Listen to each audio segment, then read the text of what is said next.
డబ్బులు పెరిగిపోయిన జగన్ కి ఎవరు అడ్డు ఆపు లేరు, నేను ఏదైనా చేయగలను అనుకుంటున్నాడు. రావణాసురుడు కూడా ఒకటే అనుకున్నాడు, నా చుట్టూ బంగారంతో కట్టిన లంక ఉంది, వజ్రాలతో వైడూర్యాలతో ఉన్న పుష్పక విమానం ఉంది, ధీరులు సూరులు మంది మార్బలం ఉన్నారు అనుకున్నాడు. నన్నేం చేయగలడు అనుకున్నాడు.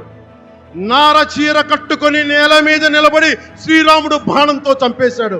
రాష్ట్రాన్ని రావణ కాష్టం చేసిన అయోధ్యకే రాముణ్ణి తీసుకొచ్చిన శ్రీ మోదీ గారు ఇక్కడ ఉంటే, రాష్ట్రాన్ని రావణ కాష్టం చేసిన చిటికిని వేలంత రావణాసురుణ్ణి తీసేయడం అంత కష్టమా? నేను తాడేపల్లిగూడెం సభలోనే చెప్పాను, ఇక్కడ నుండి నేను దేవదత్తం పూరిస్తున్నానని. అర్జునుడు పూరించిన శంఖం దేవదత్తం అంటే, నేను దేవదత్తం అన్నాను కానీ పాంచజన్యం అనలేదు. అది పూరించాల్సింది ద్వారకలో ఉన్న శ్రీకృష్ణుడే. అక్కడి నుండే మోదీ గారు పాంచజన్యాన్ని వచ్చిన మోదీ గారు, గుజరాత్ ద్వారక నుంచి వచ్చిన శ్రీ మోదీ గారు ఈ కురుక్షేత్ర యుద్ధం కోసం పాంచజన్యాన్ని పూరిస్తారు. ఇక్కడ జరగబోయే ఎన్నికల కురుక్షేత్రం, ఈ యుద్ధం ఫలితం ధర్మందే విజయం, పొత్తుదే గెలుపు, కూటమిదే పీఠం. జై హింద్.